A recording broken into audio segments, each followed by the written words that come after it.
मृत शरीर एक आवश्यक विषय वाणिपीडिया से। यदि मनुष्य ये नहीं समझ पाता कि ये शरीर गतिशील है, न ही वह ये जान पाता है कि ये क्या है, तो फिर यह क्या है? ये मृत शरीर की सजावट है, शव का श्रृंगार। उससे क्या लाभ?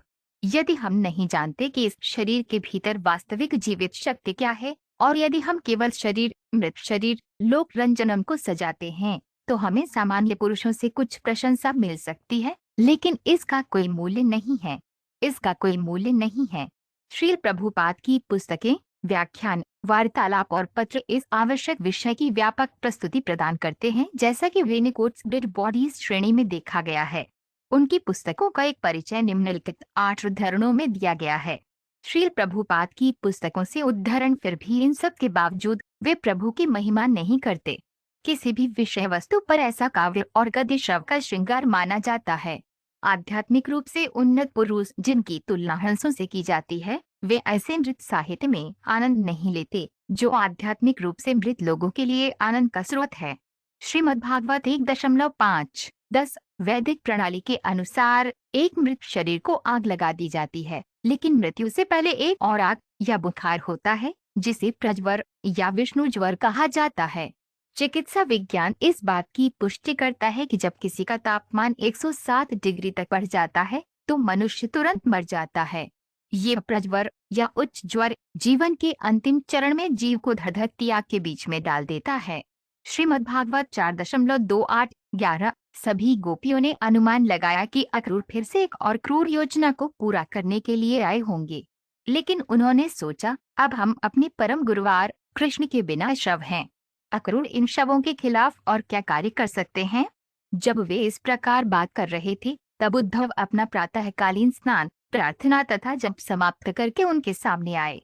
कृष्ण ग्रंथ अध्याय 46। यद्यपि राजा पृथुराजा वेन के तथाकथित मृत शरीर से पैदा हुए थे, फिर भी भगवान की आंतरिक शक्ति से भगवान के अवतार थे। भगवान किसी भी परिवार में प्रकट हो सकते हैं। कभी कभी वह मछली अवतार, मत्स्य अवतार या सुअर अवतार, वराह अवतार के रूप में प्रकट होते हैं। इस प्रकार भगवान अपनी आंतरिक शक्ति से कहीं भी और हर जगह प्रकट होने के लिए पूरी तरह से स्वतंत्र हैं। श्रीमद्भागवत 4.162 अभिप्राय यह है कि कभी कभी जब किसी मित्र या रिश्तेदार की मृत्यु हो जाती है, विशेषकर निम्न वर्ग के पुरुषों में, तो शव को सजाया जाता है। सजे धजे और अलंकृत होकर शव को जुलूस के रूप में ले जाया जाता है। मृत शरीर की उस प्रकार की सजावट का कोई वास्तविक मूल्य नहीं है, क्योंकि जीवन शक्ति पहले ही समाप्त हो चुकी है। इसी प्रकार कृष्ण चेतना के बिना कोई भी अभिजात वर्ग, कोई भी सामाजिक प्रतिष्ठा या भौतिक सभ्यता की कोई भी उन्नति एक मृत शरीर की सजावट के समान ही अच्छी है। श्रीमद्भागवत 4.7-36 ये बहुत छोटी आध्यात्मिक चिंगारी भौतिक शरीर का मूल सिद्धांत है, और ऐसी आध्यात्मिक चिंगारी का प्रभाव पूरे शरीर में वैसे ही फैलता है जैसे किसी दवा के सक्रिय सिद्धांत का प्रभाव पूरे शरीर में फैलता है। आत्मा का यह प्रवाह पूरे शरीर में चेतना के रूप में महसूस होता है, और यही आत्मा की उपस्थिति का प्रमाण है। कोई भी आम आदमी यह समझ सकता है कि चेतना रहित भौतिक शरीर एक मृत शरीर है, और इस चेतना को भौतिक प्रशासन के किसी भी माध्यम से शरीर में पुनर्जीवित नहीं किया जा सकता है। भगवद गीता 2.17 जैसे कई जीवित प्राणी बिना किसी कारण के पसीने से और मृत शरीर से बाहर आते हैं, वैसे ही संपूर्ण जीवित संसार ब्रह्मांडीय अभिव्यक्ति के भौतिक संयोजनों से बाहर आया है। इसलिए भौतिक प्रकृति ही इस अभिव्यक्ति का कारण है और कोई अन्य कारण नहीं है। वे भगवद गीता में कृष्ण के शब्दों पर विश्वास नहीं करते हैं, मयाध्यक्षेण प्रकृति सुयते सचरचरम।